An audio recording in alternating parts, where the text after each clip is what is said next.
do setor do luto, ele aparece como um espaço para a gente discutir sobre a morte e os assuntos relacionados com o luto. E a gente começou agora, dia 7 de março, aqui na Universidade Federal de Pernambuco, né, em nome do laboratório, uma primeira conversa com o núcleo de psicologia. Eu fico muito honrado, muito contente por iniciar as atividades ainda no mês de março. Né? A gente tem a apresentação do laboratório, várias atividades, e a linha de pesquisa que vai ser mais importante é essa de psicologia. Né? Tanto pela urgência em tratar do tema na sociedade atual, onde a gente encontra tanto problema, como porque tudo que a gente falar com relação ao luto vai depender desse núcleo aprovar ou não, né, o cuidado que se tem, a delicadeza que se tem com o tema.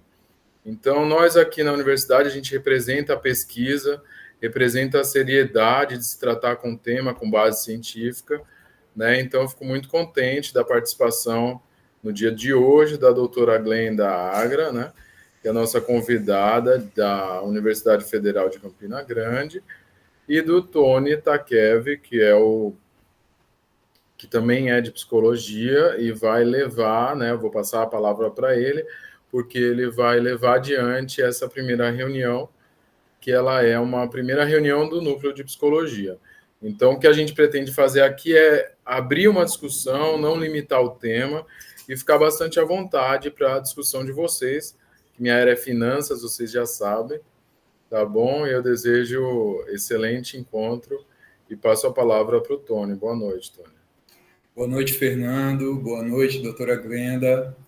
É uma grande satisfação e um privilégio estar aqui podendo falar com uma profissional tão bem capacitada sobre o tema, uma colega da psicologia. E estou muito curioso para aprender mais agora junto com todo mundo a respeito desse tema da dolagem, se é que é assim que fala. E tenho algumas perguntas.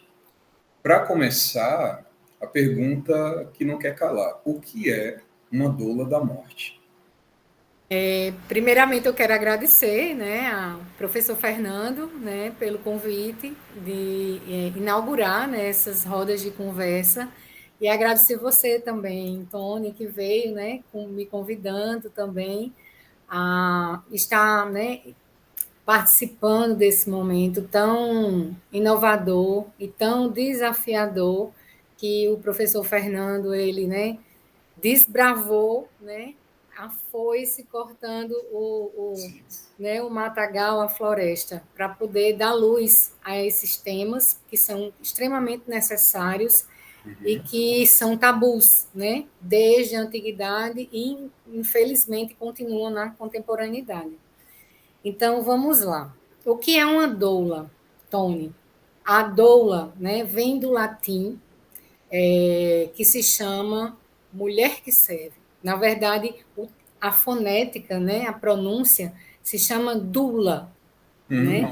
Aí, o brasileiro, ele vai ao pé da letra e utiliza o termo realmente doula. Mas aqui no Brasil, todo mundo conhece como doula. Então, é toda pessoa. Antigamente, se dizia que era toda mulher que servia a alguém, principalmente as mulheres que estavam em processo de gestação, parto e puerpério. E então, a Phyllis Farley, que é a grande estudiosa que criou o movimento de doulas da morte nos Estados Unidos, ela participou de uma conferência de cuidados paliativos, e nessa conferência ela ficou encantada com todo o processo de morte e morrer. E ela era doula do nascimento. Então ela pensou, se existe uma doula que acompanha a gestante no parto e puerpério para o nascimento de um filho, por que não pode existir uma doula da morte que acompanha a pessoa no processo de envelhecimento, de adoecimento, de morte e morrer, para esse último momento que faz parte da vida, né? E aí se concretizou o termo, e doula hoje, ela não é só uma mulher que serve, ela é, ou ele é, qualquer pessoa, colaborador, colaboradora, que possa acompanhar as pessoas que estão em processo de envelhecimento, que estão em processo de adoecimento, que estão em processo de terminalidade e também em luto. Então, a doula é essa pessoa que acompanha com muita amorosidade, com muita ética, com muito cuidado, com muita compassividade, com muita dignidade, essa pessoa que está na sua etapa final de vida e deixa, né, o ser humano muito vulnerável. Então, aqui a gente, né, a doula, ela serve para acolher todo esse momento tão importante. Eu gostaria que a senhora falasse alguma coisa a respeito da adesão das pessoas a esse tipo de trabalho no que diz respeito à família. Existe resistência de alguma parte da família? Toda a família acaba aderindo bem? Como é a recepção do trabalho da doulagem em meio a uma família lutada? Essa foi uma pergunta excelente, Tony. Pode me chamar de você, tá? Tira esse senhora. Tony, infelizmente, por ser um tema tabu, as famílias, de forma geral, as pessoas, de uma forma geral, elas têm um estigma, né? Você sabe que, às vezes, as pessoas, elas têm, né, enraizado por causa, né, do contexto da antiguidade, da Idade Média, de que falar sobre morte é agourar a morte do outro. Sim. Então, as pessoas, elas não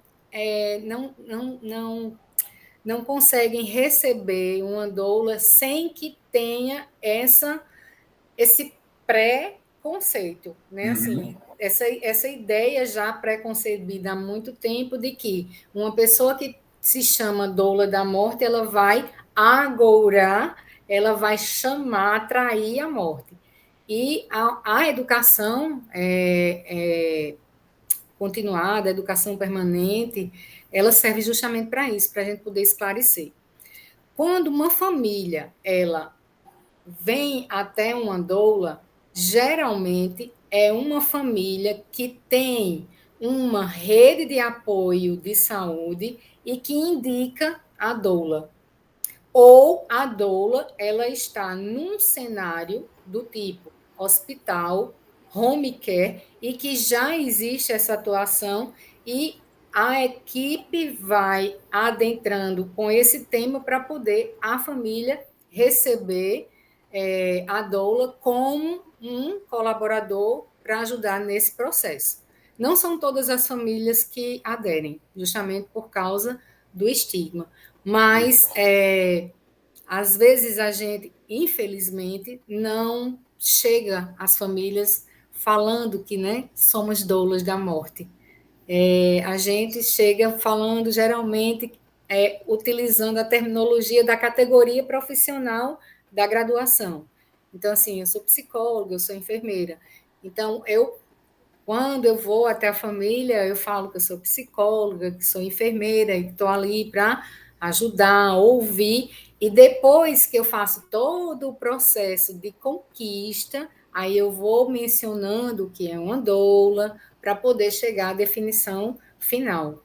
E quando eles experimentam isso, eles veem a importância do que foi estar com uma doula durante todo o processo de finitude, principalmente o processo ativo de morte, que a gente faz todos os rituais, né, utilizamos estratégias elaboradas e validadas cientificamente para poder acolher toda essa família nesse meio de tanto sofrimento.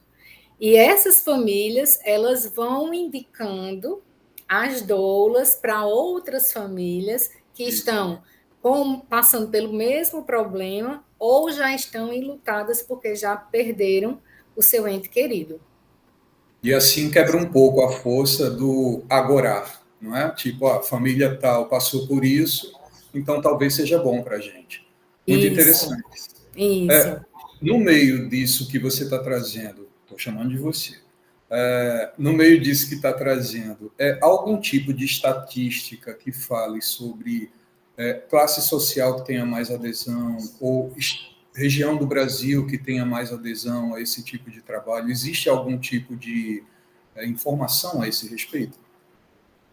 Você está falando a estatística da região que as famílias aderem ao A movimento? adesão em geral, se tem, primeiro, se há classes sociais que aderem mais que outra, e quais seriam? E a segunda coisa, se há partes do Brasil que tenham mais adesão que outras, entende? Adorei sua pergunta. E isso fala justamente sobre problemas políticos, né? Políticas públicas de saúde, divisões relacionadas às classes sociais que já existem no Brasil e no mundo, né? E eu posso te dizer o seguinte: a partir dos meus estudos, né, eu fiz uma tabela para poder entender e fazer essa interpretação.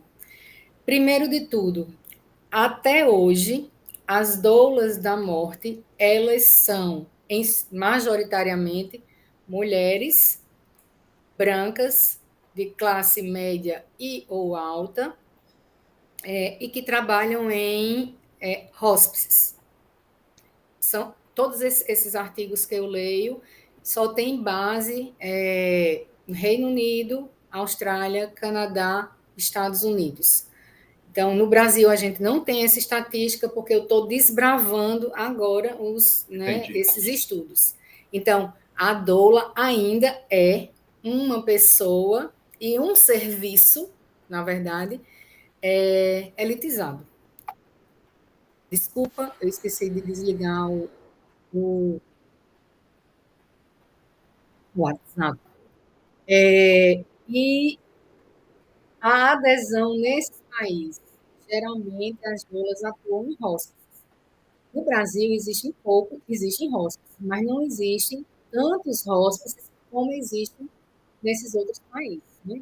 Tanto nos Estados Unidos como nos países europeus.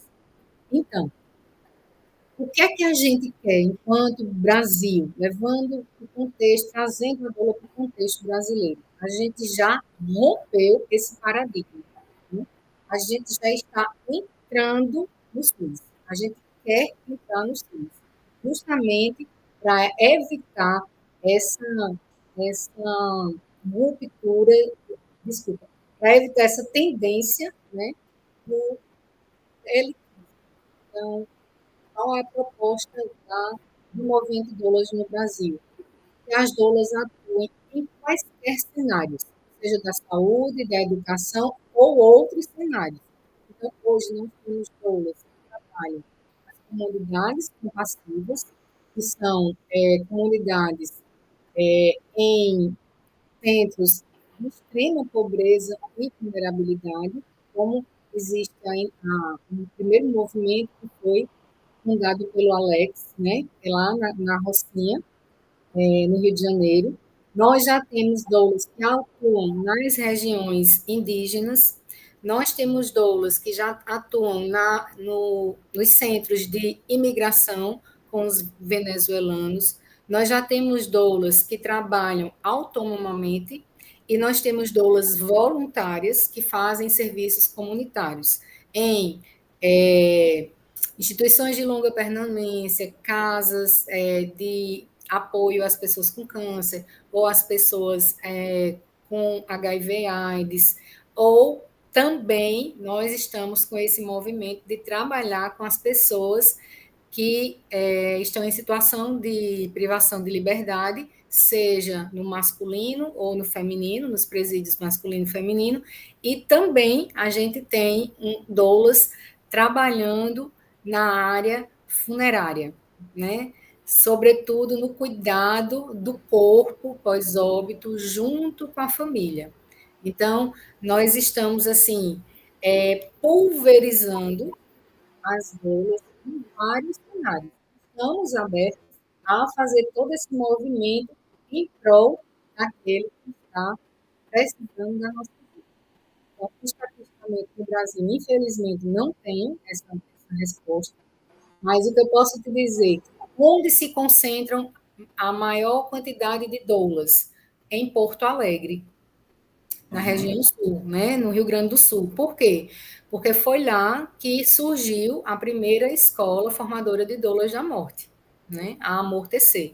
Ela surgiu em 2018 e ela teve a primeira turma em 2019 com 60 alunos, né, e foi presencial porque ainda não tinha, né, a pandemia não tinha estourado, e ela, a cada ano, ela forma cerca de 2 turmas semestralmente.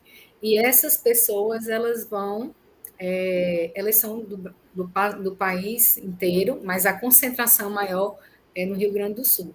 Depois da pandemia, a Amortecer, ela utilizou o formato virtual. E aconteceu, a gente pensava que não ia dar certo, mas deu certo, e isso agregou mais ainda pessoas de todos os estados brasileiros. Então, eu posso te dizer hoje que existe pelo menos uma doula em cada estado brasileiro do país, né? Que maravilha! Muitas informações que eu nem imaginava.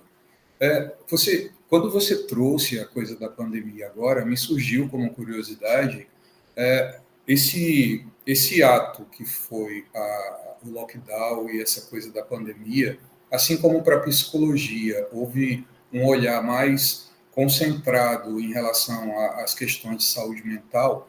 Eu gostaria de saber como isso afetou a doulagem em si, com esse fenômeno da pandemia que a gente viveu, né? Tônio, outra pergunta maravilhosa. Como afetou todos nós? A gente nunca no Brasil, né, teve uma situação de pandemia, de lockdown, de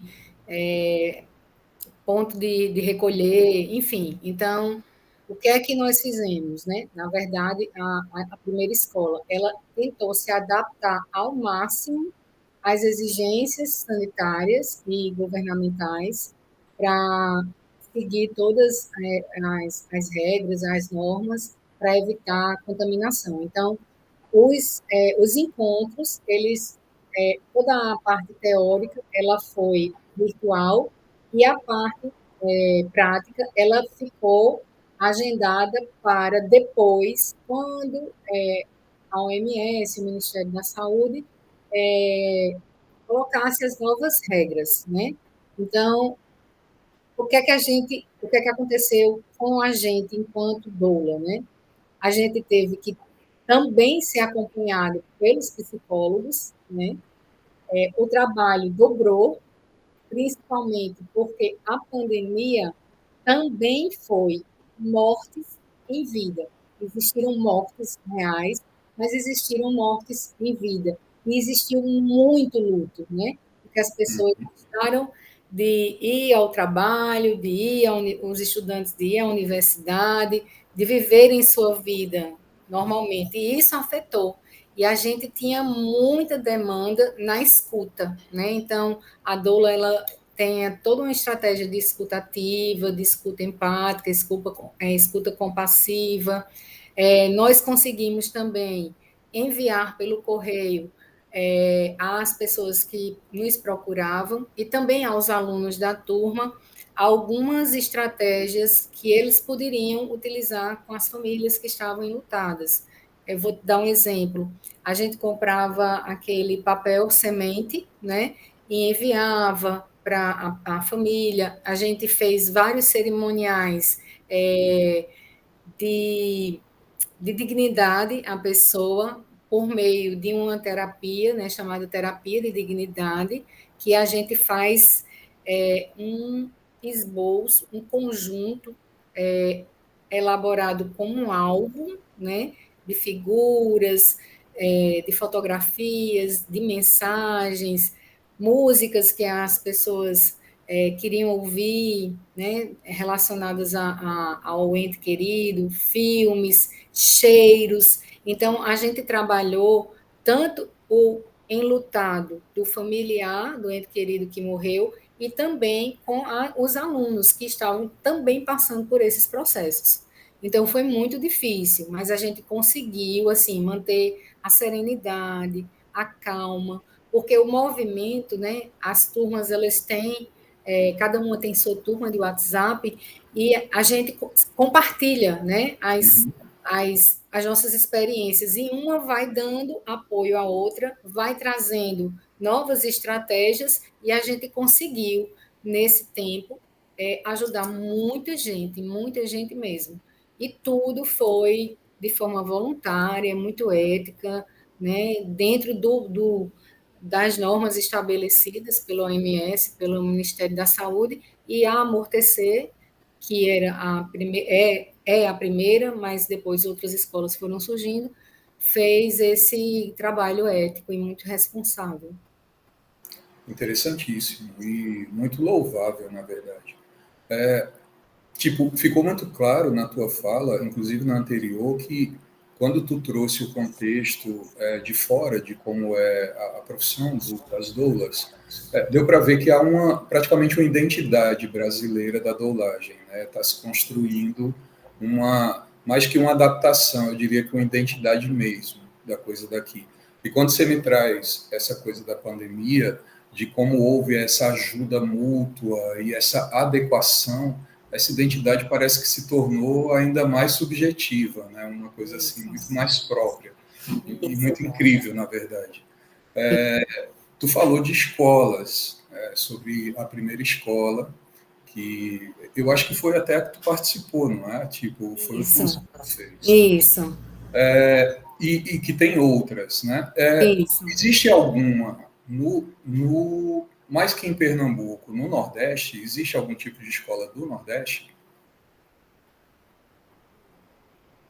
Infelizmente não, mas nós temos várias doulas, homens, mulheres, independente do gênero, que são do Nordeste. Nós temos doulas da Bahia, nós temos doulas daí, de Pernambuco, inclusive Angélica, Sandro, perdoem depois que eu não me lembro, que é muita gente, mas Sandrinho e Angélica são as pessoas que elas atuam mais, né, com a gente, né, e eles trabalham já especificamente como doulas, né.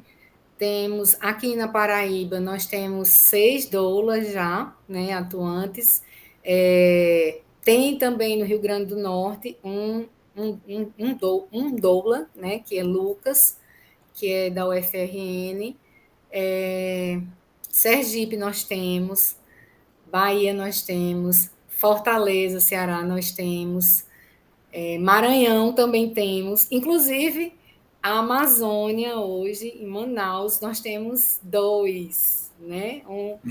Bruninho e... ai, meu Deus, é porque eu sei o nome delas, mas eu me perco.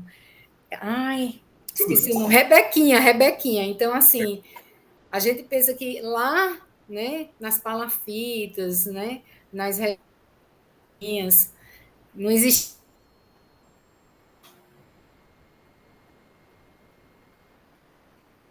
junto com o movimento. Certo. Deu uma pausadinha de nada no final da tua fala, mas deu para entender. Super interessante. Quando tu fala sempre sobre a forma de atuação, né, das doulas, eu vi em um outro material teu que existe uma associação da qual você preside, né? E eu queria saber se existe algum tipo de diretiva que seja na tua associação ou algum tipo de instituição que, de alguma forma, ofereça uma diretividade para o trabalho de doulagem, né? Eu queria saber que tipo de movimento vocês têm para se orientarem mutuamente, para trocarem conhecimentos, entende? Você pode falar algo a esse respeito? Claro, Tony. Tony, é assim, a escola que eu me formei é a Amortecer, né? Inclusive, a diretora, ela me convidou para fazer parte da comissão científica, né, da Amortecer de forma voluntária, e eu estou sempre atuando. E isso me incomodou, porque quando eu cheguei, né, como aluna, mas eu trazia, né, a incorporação da professora, da pesquisadora. Depois que eu saí da primeira aula do workshop, a primeira coisa que eu fiz foi entrar no portal CAPES, nas bases de dados e procurar. E eu me decepcionei, porque no Brasil não existiam nenhum não tinha nenhum trabalho científico, nenhum. Nem na literatura cinza tinha. O que tinha eram reportagens de revista, mas nada que era científico. E isso me incomodou, e aí eu conversei com a diretora, perguntei se existia a possibilidade dela me dar uma carta de anuência para eu poder começar a investigar o tema. E aí foi isso que aconteceu. Para eu poder entender o que era a doula em si, eu fiz o curso, fui me conectando com toda a estrutura dos módulos e das referências, e vi que é um curso totalmente diferente de todos os cursos que eu fiz na minha vida.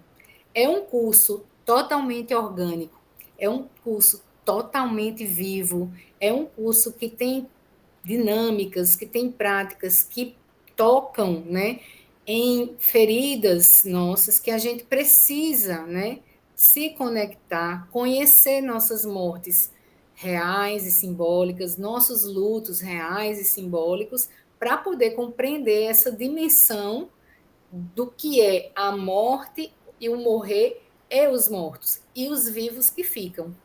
Então, eu fiz uma revisão de escopo para poder colher todo esse material, foi parte, inclusive, de um PIBIC de uma aluna minha, e o que eu fiz foi trazer, né, especificamente quais seriam as tarefas e serviços das doulas que os artigos mencionavam.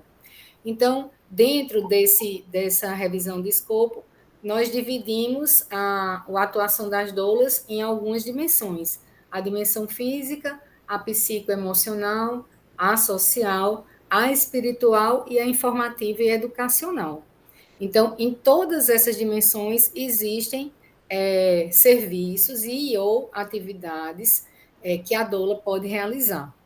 Algumas atividades específicas, elas precisam fazer um curso à parte, como, por exemplo, a tanatopraxia, né? Já que a gente está falando aqui pelo Labicel. Então, a doula, ela pode fazer a tanatopraxia? Pode, desde que ela tenha formação específica. Sim. Então, isso é bem pontual. E o que é que aconteceu? Quando a gente foi se formando, né? E o ano passado, surgiu dentro de mim, assim, cara, se existem 7 turmas formadas pelo Amortecer, né? O que eu poderia fazer para unir essas pessoas? Então, eu e a diretora, nós encaminhamos um convite aleatório para fazer uma reunião, para saber se existia a possibilidade de a gente conversar e criar esse movimento. E nós criamos o Movimento Brasileiro de Doulas da Morte. E a preocupação era justamente as atividades e as práticas. Então, nós não utilizamos protocolos. Né? Nós não utilizamos... por quê? Porque não existe. Até porque não é profissão ainda. Né? Então, não existe diretivas, não existe boas práticas específicas.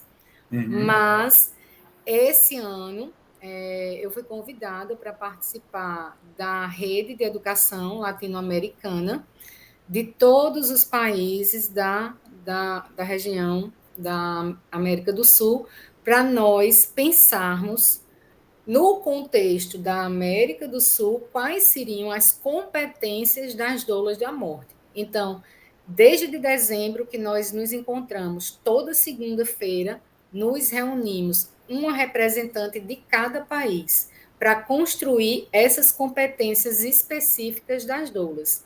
Então, eu acredito que até o final de março nós vamos terminar. Por quê? Porque vai existir o segundo encontro de doulas da morte, que vão tecer essas conversas sobre morte, morrer, mortos, lutos, e nós vamos apresentar as competências que nós construímos para haver a votação nesse encontro, que vai acontecer em São Miguel de Allende, no México. Maravilha. Glenda. E só uma retificação. Eu fui presidente, né? Já houve a Assembleia, já houve outra eleição, e nossa presidente hoje é Catiúcia, né? Que ela está presidindo a Associação Brasileira de Psicologia Médica, né? Mais Obrigado. Até então achava que você ainda ocupava esse cargo. Bom saber, obrigado.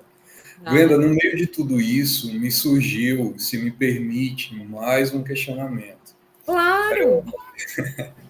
É que, tipo, veja, você tem formação, além do seu doutorado na área de saúde e enfermagem, o próprio curso de enfermagem é voltado muito para o cuidado, né? E a psicologia também. Então, são dois cursos que são muito mães desse tema, né? São cursos que encaixam perfeitamente no meio de tudo isso. Não exatamente pelo fato da enfermagem, no que eu quero dizer, que é como fica o cuidado desse cuidador, uma vez que vocês estão ali no meio de um tema tão delicado que pode ter atravessamentos muito fortes em cada um, e algo que eu vi no teu material é que não precisa necessariamente ser um psicólogo, alguém da área de saúde, que possa exercer essa profissão. Então, eu fico me perguntando como fica para essas outras pessoas que não têm a formação que tu tem, para lidar com essas questões que atravessam tanto a gente enquanto ser humano finito, né? Porque a finitude também nos rodeia. Você pode Isso. falar algo a esse respeito? Claro, claro. A Amortecer, né, pelo menos a que eu formei, e as outras que eu entrei, né, eu vi pelo site, os pré-requisitos, eles utilizam os mesmos pré-requisitos. Idade maior ou igual que 18 anos, ter terminado o ensino médio e, sim, e no caso, se matricular, né? Então, não Uhum. existe especificidade para profissões. Então, nós temos majoritariamente os profissionais de saúde como alunos, muitos enfermeiros, muitos psicólogos, mas também temos muitos advogados, porque os advogados hoje eles estão defendendo os direitos do paciente, utilizando as diretivas antecipadas de vontade, o testamento vital, que já fazem parte dos cuidados paliativos, né? E com o direito do paciente já validado pela Organização Mundial de Saúde. Mas também temos atrizes, nós temos pessoas que são aposentadas, mas que eram bancárias, pessoas que trabalhavam como gerente de banco. Então, tem uma gama de outras pessoas que trabalham. Temos também, nós tivemos sepultadores que participaram, nós tivemos biólogos, nós tivemos ai, gente, arquiteto, né? Nós tivemos pessoas, filósofos, né? Então, assim, essas pessoas que não têm um conhecimento específico, como o nosso, no caso da psicologia e da enfermagem, o que é que o curso propõe? Propõe que ele tenha o conhecimento básico sobre todos os processos de adoecimento, morte propriamente dita, processo ativo de morte, pós-morte, luto e todos os rituais que fazem parte da despedida, ou seja, o velório, o sepultamento, né? E quando eles têm alguma dúvida relacionada a algum termo, nós fazemos um parênteses, nós explicamos todo o contexto. São 6 módulos que acontecem. Cada módulo é um final de semana, né? Sexta, sábado, domingo, integralmente, né? E também nós deixamos na plataforma outras aulas de outras pessoas dessas áreas específicas que já atuam no cuidado com as pessoas que estão nessa situação. Então, assim, nós temos o grupo de cada turma e quando uma doula ou um doula ele tem uma dúvida porque está acompanhando um processo, então eles recorrem ao grupo. No caso eu e a Tatiana, que é a diretora hoje atual da Amortecer, nós conversamos e explicamos todos os processos, o que poderia ser utilizado. Conversamos com essa pessoa que vem com essa demanda para que ela utilize a melhor estratégia para essa família ou para essa pessoa que está em processo de morte.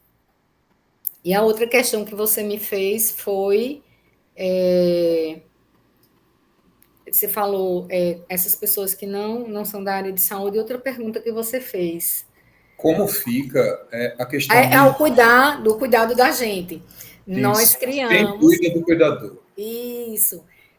Nós temos uma doula, né, que ela quis justamente fazer isso.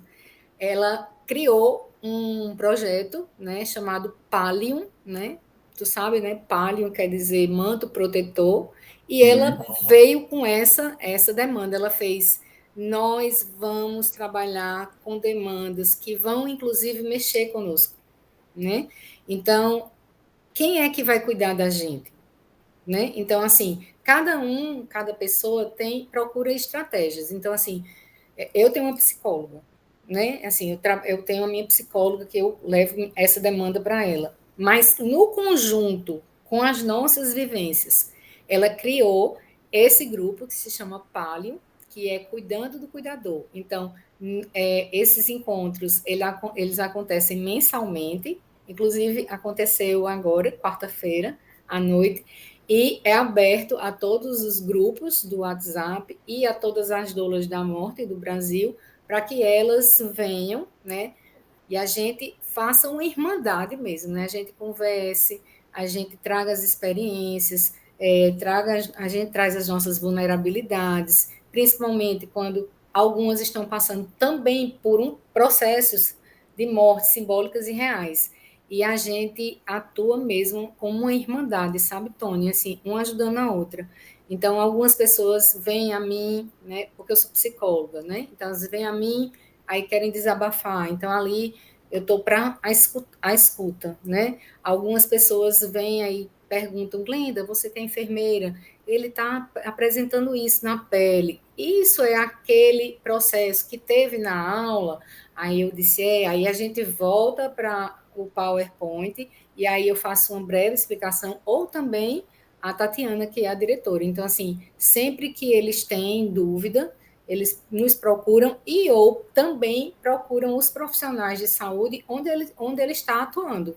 Então, assim, no hospital, tem sempre enfermeiro, né, que vai explicar por que a pele do paciente ficou arroxeada, enfim, tem um psicólogo que ela faz assim, mas ele está passando por um processo de falta de respiração, e às vezes não é a dispneia, o desconforto fisiológico, isso faz parte do processo de angústia, o processo de ansiedade. Então, assim, pelo que a gente ouve na demanda das doulas desse grupo, essas outras pessoas também vão abraçando, né?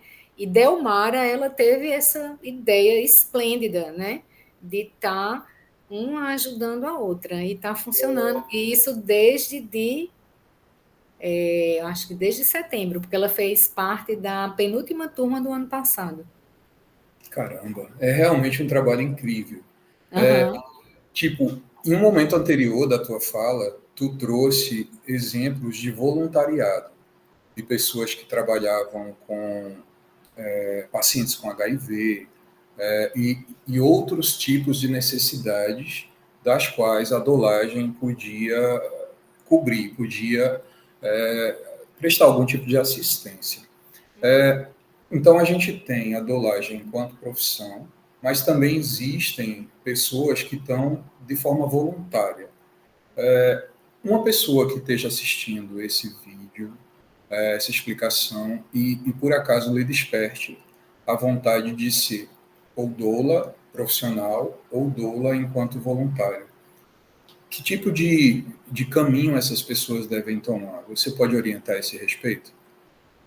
Depois que a gente, no último módulo, quando a gente fala de empreendedorismo, de campos de atuação, A gente tem a diretora se preocupa em dar uma carta de recomendação para todas as doulas que se formarem, né? E elas vão atuar naqueles cenários que estão na região delas, que estão mais necessitados, mas que elas, né, ou eles, as doulas, tenham a identidade, eles sintam, né, conexão com aquela população. Então, vou dar o exemplo de Grazi, né? Grazi é de Sergipe, e ela fez o estágio prático numa casa que acolhe pessoas com HIV/AIDS. Então, Glenda, ela foi porque as pessoas estavam morrendo? Não. Ela foi justamente para ouvir, escutar toda uma demanda que eles trouxeram de aspectos sociais relacionados ao estigma, relacionado ao preconceito, inclusive relacionado a quando eles estão no hospital e que as pessoas sabem do diagnóstico e os próprios pacientes vizinhos, né, de leito, né, de cama, ficam com medo, enfim, então eles trazem todo um discurso, Tony, assim, de sofrimento. E aí a gente faz o quê? A gente acolhe esse sofrimento, a gente escuta. Muitas vezes eles querem somente uma pessoa para desabafar. Eles não querem. E a gente dá isso. Tem horas que eles só querem falar. Tem pessoas que às vezes não querem nem que a gente converse, mas que esteja ali, que pegue na mão, e que fique olhando no olhinho, sabe, assim, e dizendo, eu tô aqui, sabe? Então, assim,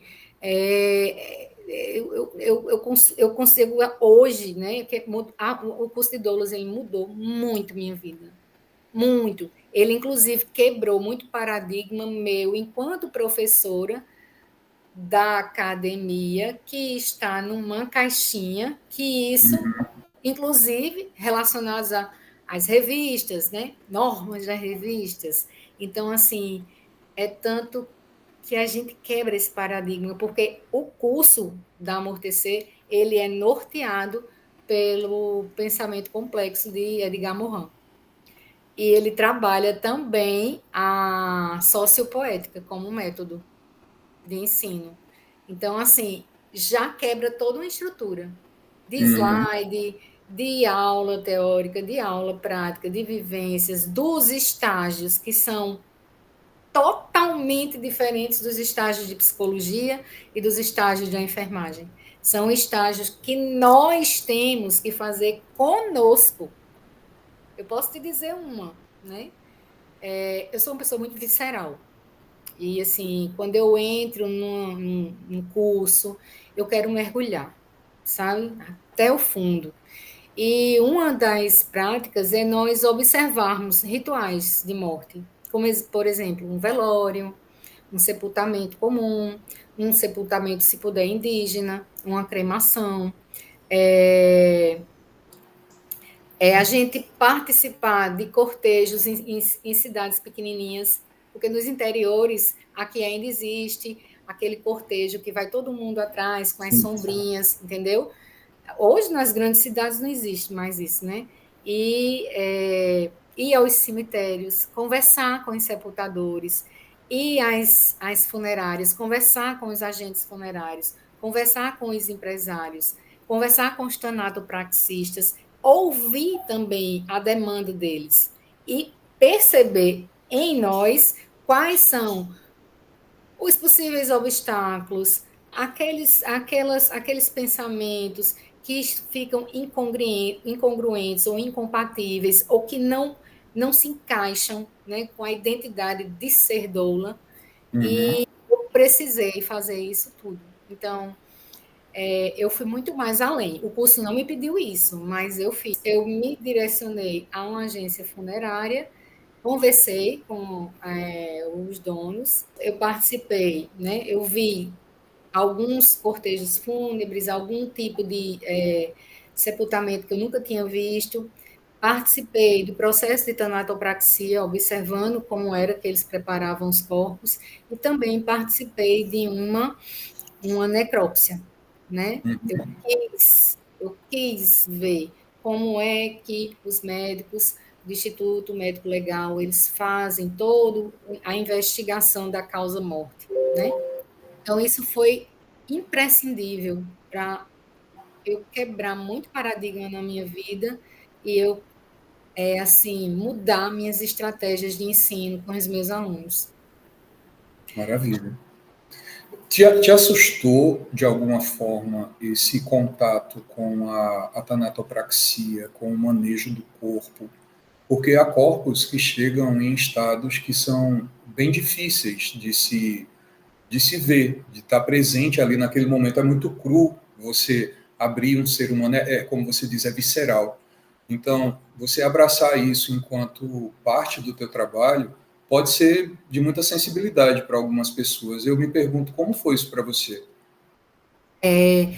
Como eu sou enfermeira, então, assim, eu já vi pessoas morrendo nos meus braços, né? Muitas vezes eu levei alunos, né? E eu mesma fiz questão de ir ao necrotério para ver, né? Para sentir, abrir aquelas gavetas, observar, e fiz uma interpretação até social. E observei, depois eu falo do IML, aí eu observei, sabe o que, Tony? Eu sei que toda uma estrutura arquitetônica da ambiência hospitalar, ela é projetada para evitar infecções, evitar, prevenir outras, né, infecções. O material limpo entra por um setor, o material sujo sai por outro, justamente para evitar esse aumento de contaminação. Mas sempre eu observei que todo necrotério, é um ambiente frio, porque, claro, tem que ter ar-condicionado. Não é isso, mas ele é pálido, ele é cinza. Não Sim. existe nada, a não ser uma mesa e as gavetas. Nada, não existe nada, é só isso, tudo cinza. E geralmente, eles ficam, né, muito próximo do lixo hospitalar. E isso me diz o quê? Que o morto não tem dignidade. Eu, não Exato. tô, eu sei que existe, tem que ter o material sujo, tem que sair por outro, mas assim, porque sempre tem que estar de lado do lixo hospitalar. É Isso é, verdade. tu entende Sim. essa, né? E contrasta muito com todas as homenagens pós-morte que as pessoas fazem, a memória do que a pessoa foi para cada um. E esse lugar onde se coloca junto de detritos é realmente chocante. Isso. E no IML, o que eu pude observar é que os médicos, eles respeitam muito o corpo morto, o cadáver, eles respeitam muito, né? Eles utilizam a técnica específica para poder, infelizmente, né, ter que fazer algumas aberturas no corpo para poder detectar qual é a causa das mortes, né? E alguns eles fazem a oração ao corpo morto. Eu observei isso em alguns, né? Eles ficam sempre muito em silêncio, né? E o que eles vão fazendo é, como eles estão com luvas, né? Tem uma pessoa que auxilia no preenchimento do formulário. Então, Uhum. eles vão especificando, né? É um processo muito duro, assim, seco, né? Mas que eles não perderam a sensibilidade, apesar de continuar nesses trabalhos durante 20, 30 anos. Pelo menos os que eu pedi para assistir. Eu não sei como são as outras, ou em outros locais. Eu sei que muitas vezes, e a gente vê isso na internet, que existe justamente o vilipêndio, né, ao cadáver. Então, assim, nós ouvimos, né, temos, assim, artigos, principalmente em revistas, né, algumas notícias que mostram que alguns cadáveres, eles foram violados sexualmente, né, assim, fizeram vídeos mostrando o rosto, brincando, né? Então, assim, existe também essa parte feia, essa parte, desculpa, nojenta, né? Imunda, né? Que isso não deveria acontecer. Então, existe o vilipêndio, mas ao que eu assisti, houve, assim, um processo muito técnico, né? Muito minucioso, muito mesmo, né? Eles observam tudo. Mas muito ético, né? Há um silêncio, né? E aí, nesse caso que eu assisti, há uma oração ao cadáver. Então, para mim foi impactante, principalmente quando eu vi, né? Numa sala assim, quando eu fui, foi em outra cidade, né? E aí eu vi assim um monte de corpo, né? Então assim, só com a fichinha no dedo, né? Ou com aquele plástico fechado, preto ali, né? Tudo muito seco, né? E assim, o que é que a gente poderia fazer, né? E quando eu senti isso, né? Essa coisa feia, assim, insensível, né? Eu trouxe isso para a minha área da enfermagem. Então, o que é que a gente faz hoje? Porque o que eu observei que tem pacientes que vêm de hospitais universitários que a enfermagem, infelizmente, elas não dão banho, elas só colocam naquele saco. Depois da pandemia, parece que isso piorou muito. Então, eles chegam muito sujos. E aí eu vejo que o tanatopraxista, ele traz justamente a dignidade para esse corpo que um dia foi pessoa, né? E o processo é de muito cuidado, de muita higiene, né? Claro. Tudo. E aí, o que é que eu me propus enquanto eu não sou tanatopraxista? Eu vou fazer o curso. Lá no hospital, que eu levo meus alunos. Então, o paciente tem o óbito, a família não está, vamos dar banho. Então, a gente dá banho, a gente conversa, a gente bota uma música bem baixinha, tipo um clássico, né? Tudo protegido com biombo para que as outras pessoas não vejam, né? Se tiver unha para cortar, a gente corta. Então, a gente deixa ele bem bonitinho, bem cheirosinho, mesmo que a funerária pegue e depois vai fazer todo o processo de cromatografia, mas a gente tem o maior cuidado, pelo menos meus alunos, né? A gente faz uma oração, a depender da religião do paciente, né? Que tem lá no prontuário, e aí, assim, meus alunos, eles também, eu começo a prepará-los desde o comecinho da disciplina de cuidados paliativos, esse cuidado com o corpo. E é isso que eu quero trabalhar também no LabCell, de que nós, enfermeiros, no caso, né, técnicos de enfermagem, agentes funerários, tanatopraxistas que já fazem isso, ter esse toque de amorosidade com o corpo morto.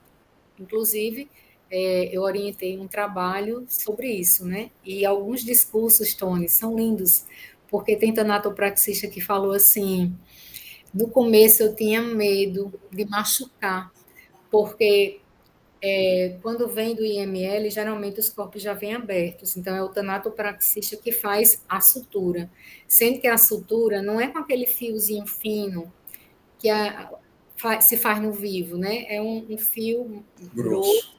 do tipo assim, um cordão, e é em chuleio, né? Como se estivesse fazendo uma sutura mais grosseira, mas é justamente para evitar que o abdômen, no caso, né, se distenda muito por causa do processo, né, de putrefação e de aceleração dos gases cadavéricos na região abdominal. Então, isso aconteceu comigo, assim, alguns momentos que eu pude tocar no corpo, assim, eu queria fazer, eu queria dar uma anestesia. Eu sei que não está doendo, mas assim, muito cuidado, sabe? Ali é a morada, né? Foi a morada de uma alma e é a morada de pessoas que estão lá fora vivas e que amam aquela pessoa que está ali. Então eu trato eu digo meus bichinhos com muito carinho, né? Com muito amor.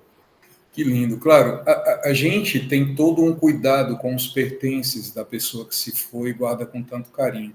Por que não prestar o mesmo carinho e cuidado para aquele corpo que está começando ainda o seu processo? Dar a dignidade àquele corpo nos seus momentos derradeiros que estão por ali. Então, a conscientização dessas pessoas, não só nós da área de saúde, mas quem está nesse momento ainda mais derradeiro de processos funerários e de mexer com o corpo, eu acho que deveria ter algum tipo de orientação para evitar a desumanização. Você fala de dois profissionais que, apesar de muito tempo de trabalhar nisso, ainda carregavam um coração ali, né? Tinha um respeito pela espiritualidade daquela pessoa que chegou no final do seu ciclo. Isso. E eu acho que o caminho realmente é esse. E a gente está numa coisa tão capitalista, tão de é produtivo, não é produtivo, logo não vale. E a gente esquece a humanização. Isso. Eu tô tipo assim, muito atravessado por essa entrevista, extremamente agradecido pela oportunidade incrível que você deu de ter acesso a toda essa gama de informação que você me passou. Seria capaz de ficar horas te perguntando, tenho 1000 coisas ainda que eu gostaria de perguntar.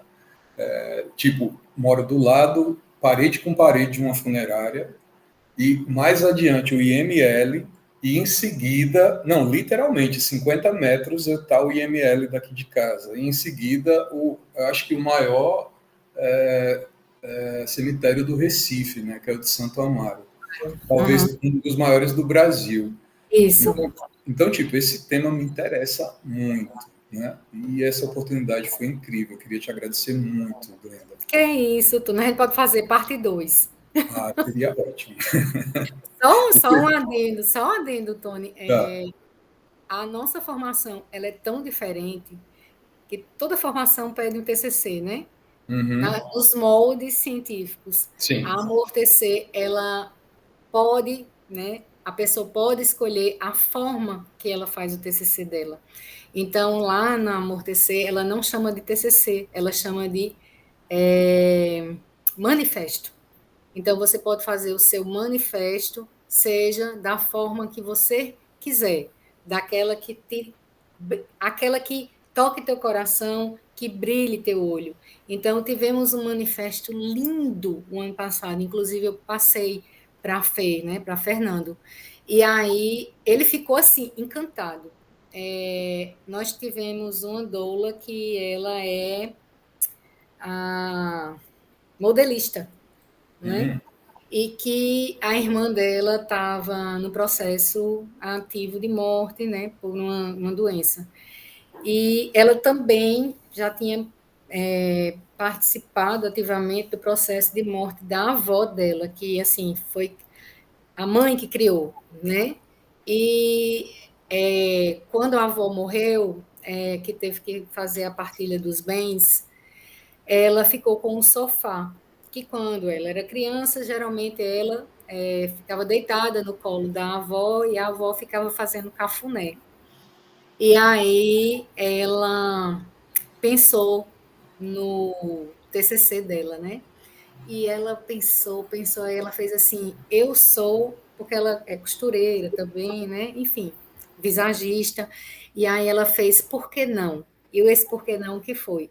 Ela retirou todo a estopa do sofá, ela fez o modelo, né, fez todo o molde no papel, depois ela utilizou toda aquela parte do tecido, né, da estopa, fez todo o recorte, ela costurou e ela transformou o estopado, né, o tecido do sofá da avó que ela amava, num vestido. E esse foi o manifesto. Então, ela foi mostrando nos slides todo o processo, né? De o que aconteceu com a avó, aí trouxe a infância, aí depois fotografou o sofá, aí depois, né, mostrou o recorte do tecido, depois o molde, e depois ela tirou a foto com o vestido, frente e verso, né? Na mesma hora, eu enviei para Fernando. Fernando, olha que extraordinário. Porque a gente também, no laboratório, também trabalha justamente com a roupa, né? Qual a roupa que a pessoa que morreu queria, né? Que ela fosse vestida. E quais seriam as roupas que as outras pessoas poderiam utilizar. E ela disse que ali era o manifesto dela, e que, inclusive, é branco, né? E ela fez a virada de ano com o vestido, né? Depois ela mandou um videozinho para a gente. Então, isso, cientificamente, ela poderia fazer, ela poderia escrever, mas ela trouxe tanta emoção, ela trouxe uma carga de amorosidade para aquilo que foi incrível, né? E eu passei isso para Fernando, e Fernando ficou encantado também. Então, tem muitos manifestos lindos, mas esse foi, assim, o inédito da turma passada. Não, e é incrível o nível de sensibilidade e originalidade por parte dessa menina. Né? Realmente tirar o chapéu. Olha quem voltou, o Fernando. Olá, professor! E aí, gente, tudo bem? Tudo Eu bom? acho que é tanta coisa, né? Tanta informação que tem aí. Eu espero que esse vídeo sirva para a gente fazer vários recortes, né? Tem muita coisa interessante, Aham. mas é muito bom também conversar as áreas, né?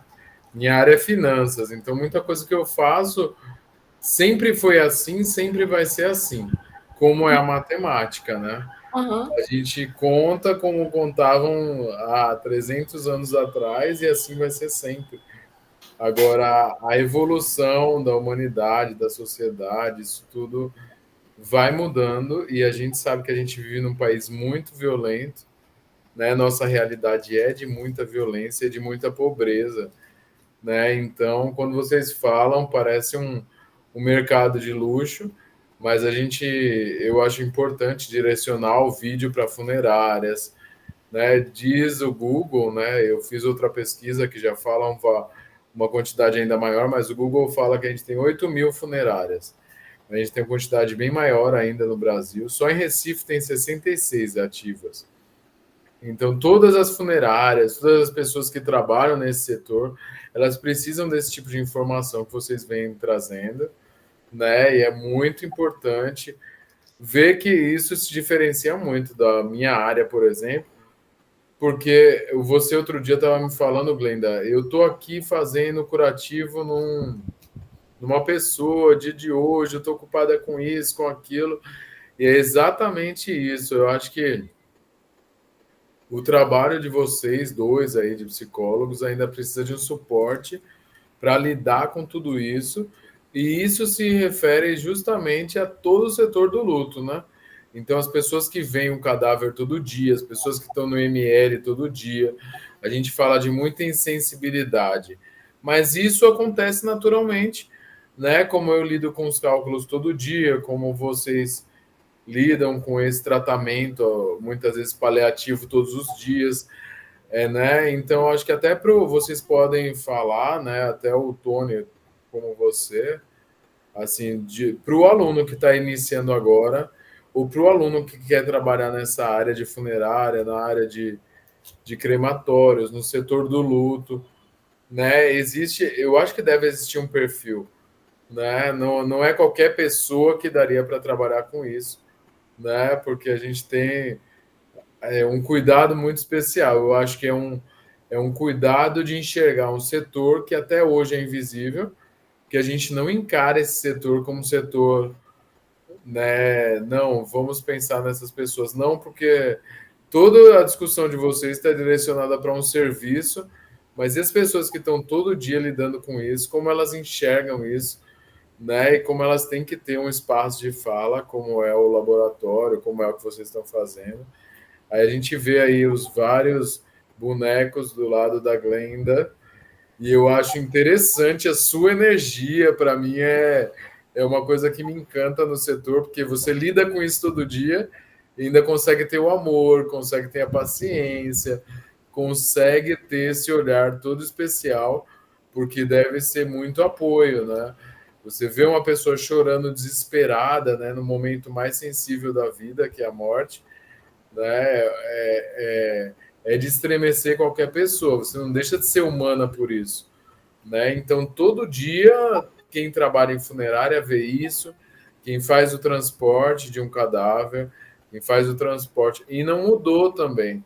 Essa questão é importante, que não mudou, né? A gente precisa resolver aquela questão e a única possibilidade de resolver é não fugindo, né? É lidando e tratando aquela situação e não é qualquer pessoa que consegue lidar com isso. Então, acho que fica com a entrevista do Tony contigo registrada a importância da profissão de vocês, tanto psicóloga como enfermagem, para ter força e energia para lidar com esse momento e seguir lidando e tentar amortecer, né?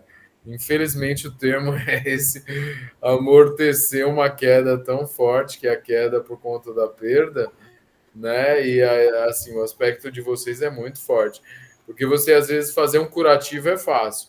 Agora lidar uma pessoa que está com a ferida aberta, né, é muito difícil. Uma ferida espiritual, uma ferida de sentimento, como você está falando que às vezes é só escutar, mas eu acho incrível poder trazer isso para a universidade e trazer tantos dados como vocês têm trazido e representar funerárias, representar o setor que não recebe essa atenção, né? Aí eu acho que para finalizar você podia apresentar quem são essas figuras aí atrás de você, que elas não estão aí à toa e é todo o seu trabalho, o seu carinho, né, Glenda? Eu acho que desse vídeo a gente faz outros, mas esse na íntegra ficou perfeito. Eu quero agradecer demais, Tony, agradecer você, né? Cada vez eu aprendo mais, mas é muito importante e não é. Aí vem minha dúvida. Não sei para Tony, ele pode responder se na universidade ele teve isso. Se existe uma disciplina que fala psicologia para o luto e a Glenda também, se ela já pensou nessa disciplina, né? Psicologia para o luto, porque ainda tem várias. Quando você começa a abrir isso, né? Tem as pessoas não assistidas, que eu fui procurar assistência social lá da universidade e falaram: não é assistente social que informa o luto. A gente pode informar como é que a pessoa faz, quais os procedimentos. Aí eu pergunto para a enfermeira, não é a enfermeira que informa o luto. Pergunto para o médico, não é o médico que informa a perda, né, ou a morte, para não ter que ficar fugindo da palavra morte por conta do luto. Mas assim, não é ninguém responsável por informar a morte. E não tem uma disciplina direcionada para isso, né? Então eu acho que a primeira oferta que a gente vai ter do laboratório é vocês que estão aí lidando com a morte diretamente, lidando com essa questão, para trazer uma visão mais delicada, uma visão mais humanista para a falta que existe de formação, tanto para veterinário, como para médico, como para enfermeiro, como para assistente social, que é lidar de forma mais comum. A gente quer trazer isso para a sociedade. Não, vamos fazer uma educação para a morte para as pessoas lidarem com mais tranquilidade, mas não é isso. Não é só para a sociedade, assim, no geral. A gente tem que trazer primeiro para os especialistas entenderem, né? Eu não sei a opinião de vocês, eu queria até ouvir. Quem é que deve informar? Quem é que pode comunicar? Quem estaria preparado para isso? Né? Eu não sei se isso vai para o colo de algum profissional. Está preparado para informar isso, né? Eu não sei se o Tony quer responder primeiro, mas na minha concepção e nesses mais de 20 anos de formada e de experiência, o que eu percebo é que a academia ela se isentou, né, de colaborar com uma disciplina específica, né, de morte, morrer, de luto. Aqui na Paraíba tem um professor chamado Edmundo Gaudêncio, ele é psiquiatra, ele é psicanalista, e ele criou a disciplina Tanatologia e Clínica do Luto, mas é no curso da graduação de Medicina. E a época, quando ele me falou, disse que nas assembleias de departamento, né, a maioria foi contra, porque não havia necessidade, Até porque no juramento hipocrático, né, antigamente, na época de Hipócrates, era ético o médico sair do local, do momento em que o paciente ele não tinha cura. Né? Era ético, né, o médico dizer assim, infelizmente não temos nada para fazer, então nessa hora o médico se retira. E vem toda uma construção histórica, né, social e também científica e acadêmica que quando o médico ele não consegue salvar, não consegue curar, ele tem esse sentimento de impotência, de frustração, né, de que ele não conseguiu fazer aquilo para aquilo que a academia ensinou. Então, hoje eu vejo que com o movimento dos cuidados paliativos está mudando. É tanto que vai virar agora disciplina obrigatória nos cursos de graduação de medicina. E a minha preocupação enquanto enfermeira foi, depois do doutorado, eu fiz assim, eu tenho que fazer alguma coisa de devolutiva social. Então, a primeira coisa que eu fiz foi abrir a disciplina, né? Foi criar um núcleo de pesquisa, o NECUP, e fazer um projeto de extensão. Café com a Morte, conversas de terminalidade, morte e luto. E eu trouxe pessoas das mais diversas áreas de todos os estados brasileiros, porque foi na época da pandemia, para a gente falar. Então, toda semana a gente tinha um café com a morte. E eu convidei do sepultador ao médico legista. Então, assim, inclusive pessoas que trabalham com arte tumular. Então, nós tivemos isso também. Benzedeiras. Então, a gente trouxe todo um processo conjunto, coletivo, porque isso é e será o nosso destino, né? E a gente morre todo dia, do jeito que o sol nasce e morre. As plantas nascem, né? Elas brotam, elas crescem em todas as pétalas, depois tem, né? Passa todo aquele processo de ressecamento. E é isso, então, a trazer essa naturalidade. E quem deveria comunicar o óbito? De acordo com o Código de Ética da Medicina, é o médico, né, que deve comunicar. Mas, com o advento dos cuidados paliativos, a própria equipe, né, ela conversa entre si e o psicólogo, ele pode também estar ao lado do médico, um enfermeiro pode estar ao lado do médico, assim como todos os outros profissionais. Mas sempre, assim, prioritariamente em toda, né, assim, a medicina hospitalocêntrica, curativa, cartesiana, é o médico quem tem essa, né, essa obrigação. E muitas vezes esses médicos não tiveram a oportunidade de estudar isso. E outra coisa, Fernando, eles também têm traumas, né, relacionados à morte. Não é todo professor de psicologia, de enfermagem, de medicina que consegue falar sobre a morte. Tem gente que não quer, que não gosta, que trabalha com outro. Quando chega na parte específica de morte, pula, né, o assunto. Enfim, então, isso tudo também está relacionado a essa cultura, né, que foi enraizada e, infelizmente, com a parte da academia. Então, o que é que eu faço hoje com meus alunos? Das disciplinas que eu dou, independente de cuidado paliativo. Ao final, nós vamos ao cemitério. E cada um vai passear, vai se conectar, depois vai escolher um túmulo que mexeu com ele, por que mexeu com ele, né? Vai fazer um pequeno vídeo, né?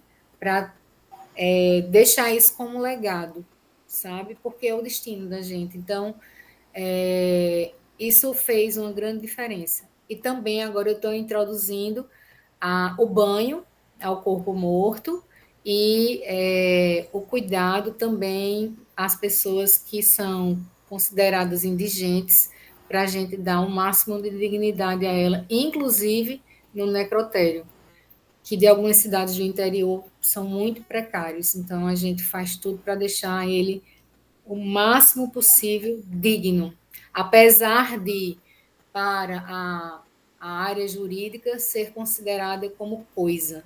Mas nós não tratamos as pessoas como coisa. As pessoas que morreram. Uma coisa que você falou, que eu quero pegar o gancho, é que você disse assim, é para amortecer. Quem deu esse nome ao movimento, né, a escola, né, amortecer, foi uma paciente, porque ela disse que a doula, para ela, foi uma pessoa que amorteceu, de amortecedor, né, tudo e todo e qualquer impacto que ela teve. E em relação às outras profissões, eu gosto sempre de dizer isso, sabe, Tony? A gente não está aqui para concorrer, sabe?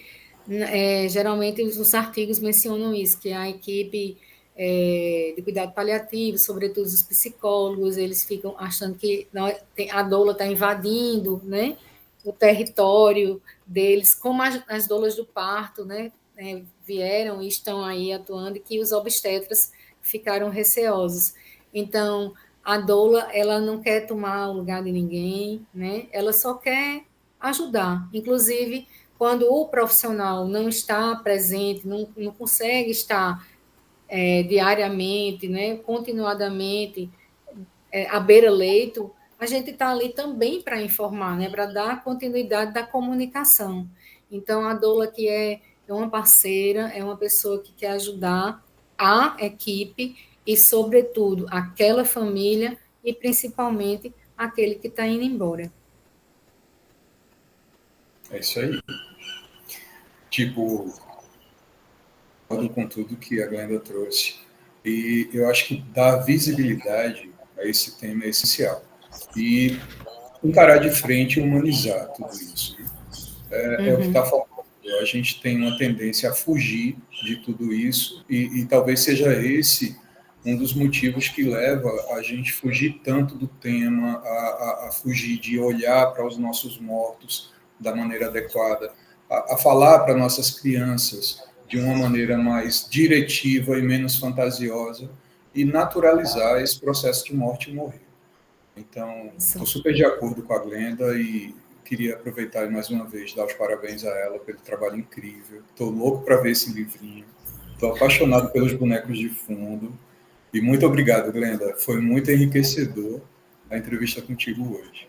Nada, precisando, Fernando sabe que eu estou à disposição, né? E só para terminar, já que poderia ser até assim, eu sei que eu já falei muito, mas Fernando disse que poderia cortar o vídeo.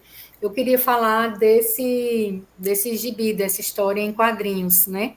Ele é produto de um PIBIC e de um TCC de um aluno meu, chamado Olavo, né?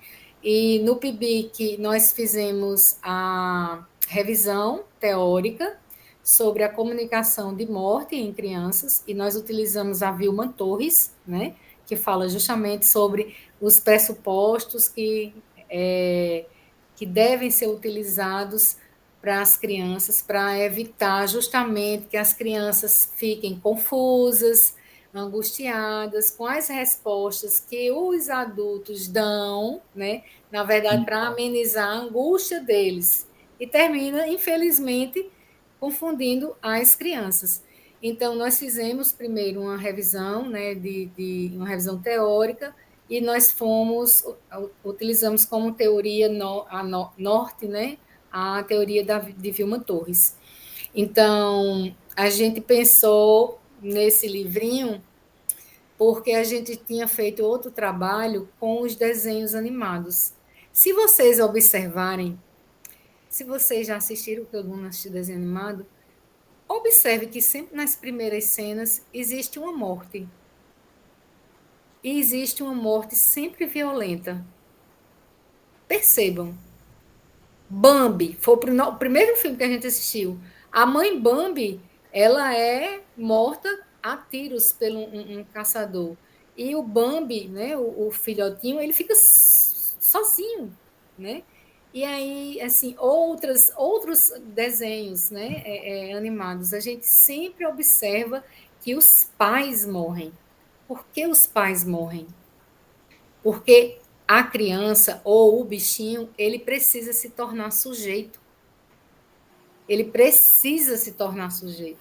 A criança, e a gente foi estudar, não tinha nada na enfermagem, não tinha pouquíssima coisa na psicologia, e eu pude entender isso a partir dos TCCs de cinema. Olha onde eu fui parar, no cinema e na psicanálise. E aí eu comecei a entender, né, que a criança, ela gosta de ver a morte. O Rei Leão, gente.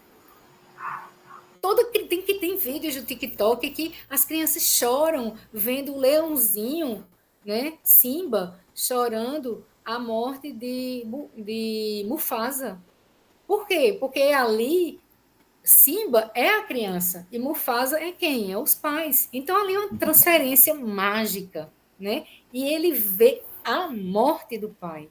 E é a partir disso que ele vai ter que o quê? Se construir como sujeito e como o sujeito que cresce, que amadurece para ser realmente um leão, né? E aí, a partir desses desenhos animados, eu fiz assim, Olavo, não tem, eu procurei em todas as bases de dados, não tinha nenhuma história em quadrinhos validada cientificamente para crianças. Livros tem, um monte, mas validada cientificamente não tem. E eu disse, tu topa fazer isso comigo? Na hora. Então, a gente fez, foi muito difícil, porque a gente não conseguiu patrocinador para fazer por diagramação, porque é muito caro, e a bolsa não dá, né? A bolsa do PIBIC não dá para fazer isso. E meu aluno, ele conseguiu fazer uma arte linda por meio do Canva. Graças a Deus existe o Canva, né? E ele criou, né? A gente sentou, criou uma história baseada em outros livros. A gente teve outros livros para se nortear, né? E aí a gente criou um diálogo, né? Aqui está o gibi, mas a gente fez a história em quadrinhos, mas também, no final, por sugestão da banca de TCC, nós criamos os personagens em forma de boneco,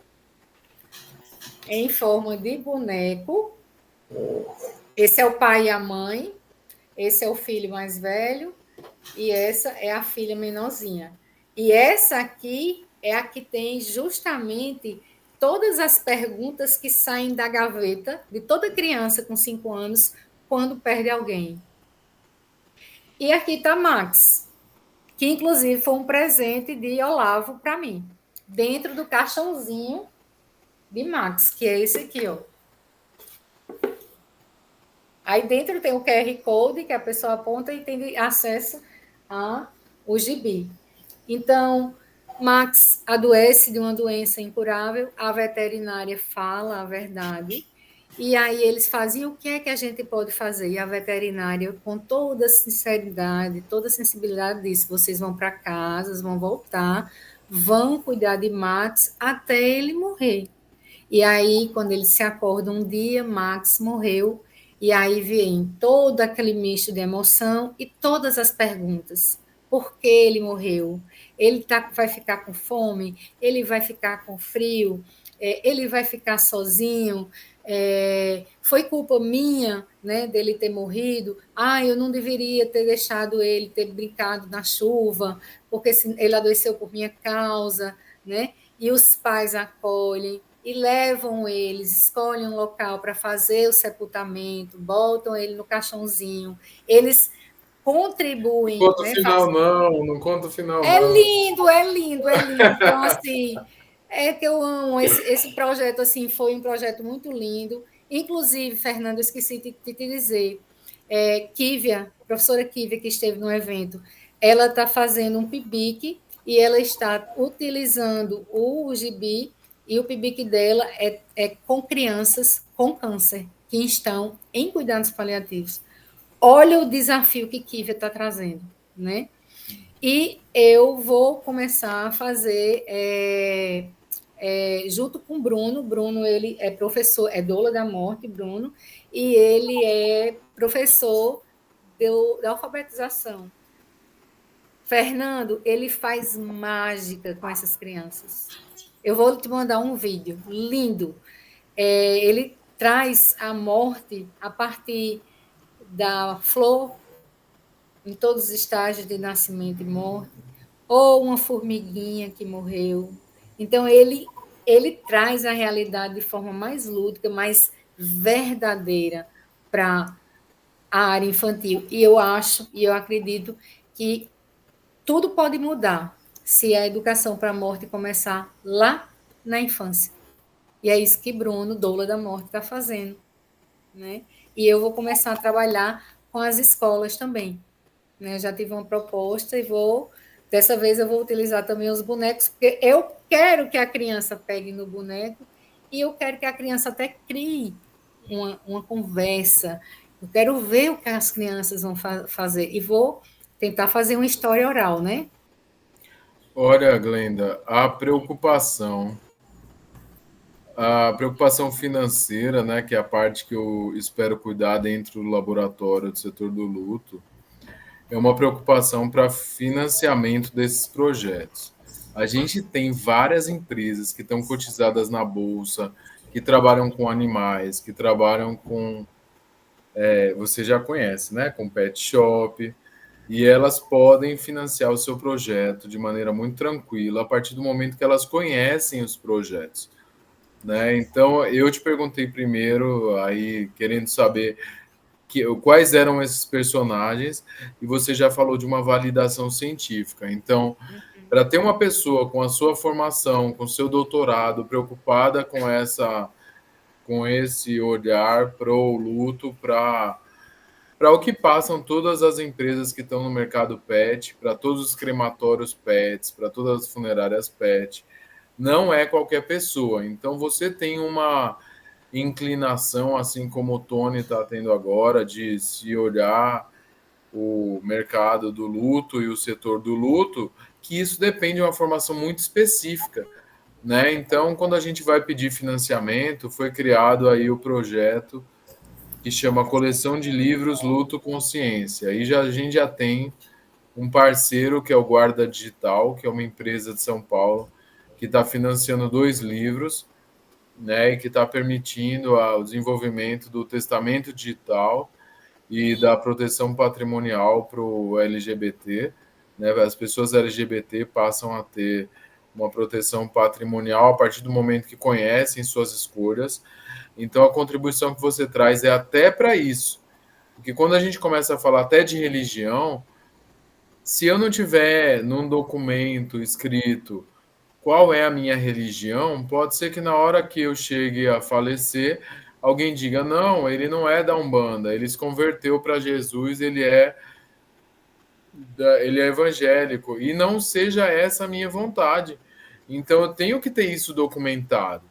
E trazer essas situações que parecem muito delicadas na hora da morte, e que agora podem ser discutidas de maneira mais tranquila, né? É um espaço que você está criando até para crianças, que é uma situação muito delicada, para o pet, que é uma situação muito delicada. Então, eu acho que o seu projeto vai chegar num lugar bem respeitoso, onde ele deve chegar, assim, bem confortável, que ele alcance mais pessoas, né? E a gente vai ter a obrigação agora, eu na parte financeira aí, de apresentar isso, como quando a gente se encontrou e eu falei, como é que não tem uma tabela? Porque do mesmo jeito que a gente espera que tenha um cuidado para uma assistência na casa da gente, muitas vezes eu não dou conta de cuidar de casa. Tem que ter uma pessoa que vem aqui, dê um grau na minha casa, porque eu não dou conta de cuidar. Né? A mesma coisa eu penso para esse momento que eu quero deixar ele de maneira muito confortável para a despedida, para a morte. Então, quem é que eu posso contratar para cuidar disso? Então, tem as doulas da morte, e tem que ser tratado de maneira muito natural, como é um serviço que eu não vou dar conta de fazer. Né? Então, a partir do momento que você traz isso como uma profissional e como um serviço a ser prestado, eu acho que está aí o olhar das funerárias, das feiras profissionais, né? Um olhar científico do que você faz, e que a gente vai aproveitar a partir de agora, né? Tem a ideia da gamificação, e falando mais como universidade, como ciência, eu fiz um jogo na minha tese de doutorado, último capítulo, E eu fiz um processo que você fez aí. Eu criei cartas para as pessoas jogarem cartas para aprender. E aí, na hora de validar, me falaram: não, coloca uma análise Delphi, né? Pensando no oráculo de Delphi, da mitologia, o que os grandes experts vão dizer do seu jogo. E aí eu não cheguei a um resultado positivo, porque as pessoas disseram: não, o jogo de carta está falido, ele pode viver de maneira paralela, mas as gerações novas esperam a tecnologia. Então é essa proposta que eu trago para você também, como financiamento do seu jogo, que ele possa ser transformado num aplicativo de celular, né, considerando a parceria do Senac, que isso seja de maneira digital trazido para as crianças. Né? Eu acho que isso aí, por exemplo, muitas empresas do mercado pet poderiam adotar o seu livro, porém para uma versão digital, né, que possa ser alinhada à realidade atual. Então, eu acho que a gente tem aí vários desafios. Eu vou trazer essa questão de parcelar esse vídeo, né, considerando a contribuição do Tony, as suas contribuições, né, e a amostra do que você fez. Eu acho que dá para a gente trazer, considerando sua energia também. Você teve muita energia. A gente começou 8 horas, já são quase 10 horas, e se deixar, a gente fica mais e mais. Então, a gente marca um segundo encontro. Né? Eu quero agradecer essa pessoa dedicada e feliz aí com o tema, que é a Glenda, e falar que isso aí vai render vários vídeos e a gente vai colocando esses vídeos para que eles alcancem o mundo profissional. Então, o objetivo da extensão na universidade é unir, né, o mundo profissional, o mundo exterior da universidade com os profissionais e que a gente possa causar essa atualização.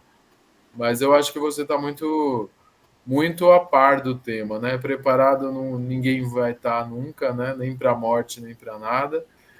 Mas eu quero deixar meu abraço e agradecer o Tony também. Da minha parte, eu finalizo por aqui, em nome do laboratório, em nome da Universidade Federal de Pernambuco. E espero a agenda de vocês para a próxima reunião. Eu acho que daria para ter um vídeo falando só dos personagens, um vídeo trazendo essa questão da tecnologia, porque eu posso unir você às pessoas que estão no Senac tratando de tecnologia e gamificação, porque às vezes faltam ideias lá que têm que ser trazidas em conjunto com ideias suas também. Aí já convido o Tony para entrevistar lá os alunos mais iniciantes para tratarem do tema e adaptarem o seu trabalho para isso. Mas eu acho que aqui a gente está num polo digital em Recife, como está na maioria das empresas que tentam encontrar a solução. Muito investimento, Glenda, tem muito investimento para essa área de tecnologia. E aí a gente pode unir essa questão que você trouxe para isso.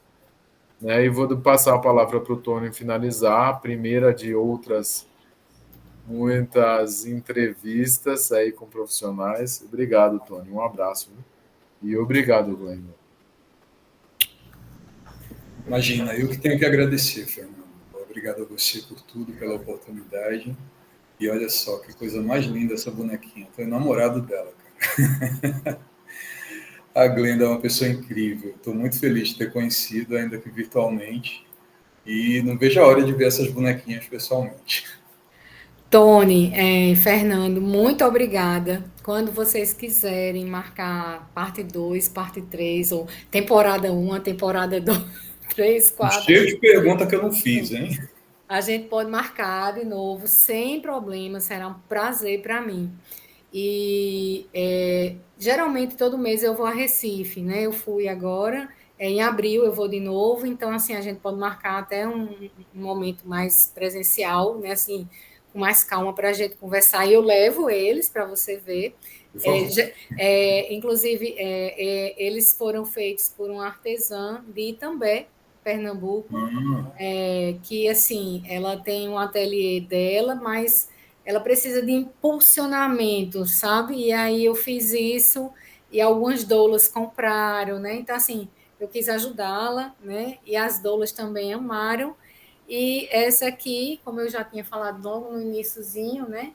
Ela é a personagem do filme, que eu assisti vários filmes, né? E ela é a personagem do filme Festa no Céu, algo desse tipo. É porque foram mais de 36 filmes de desenho animado. Mas eu me lembro que uma criança, quando vê-la, né, lá no museu, ela olha e se encanta, assim, né? Ela fica, ai, como ela é linda. Aí o outro, a professora que está guiando todas as crianças, né, no museu, aí ela explica, né? O nome dela é Morte, ela é feita de açúcar, né? E ela ama a humanidade. Então, essa frase desse filme, eu tenho ele no meu celular, eu vou enviar para você e para Fernando. Ela me encantou, e eu acho que é isso, né? Trazer a morte para a gente falar de vida, para a gente aproveitar a vida. E terminar, assim, com a frase do Contar, do Caligares, que ele diz assim, as pessoas buscam, né, as viagens, né, um mundo cheio de experiências ou ter muita coisa para mostrar que a vida vale a pena. Mas o extraordinário, ele acontece todos os dias. O extraordinário, Fernando, acontece quando você desce aí do teu edifício para passear com o Jolie. O extraordinário acontece quando a gente toma um café um com o outro e a gente conversa pipocas, amenidades. O extraordinário acontece todo dia. São as pessoas que precisam enxergar isso. E a morte faz com que a gente enxergue isso, para aproveitar o extraordinário do dia a dia. Maravilhosa. Beijo grande, Glenda. Cheiro. Tchau, gente. Boa noite. Até a próxima. Tchau. Amo. Tchau.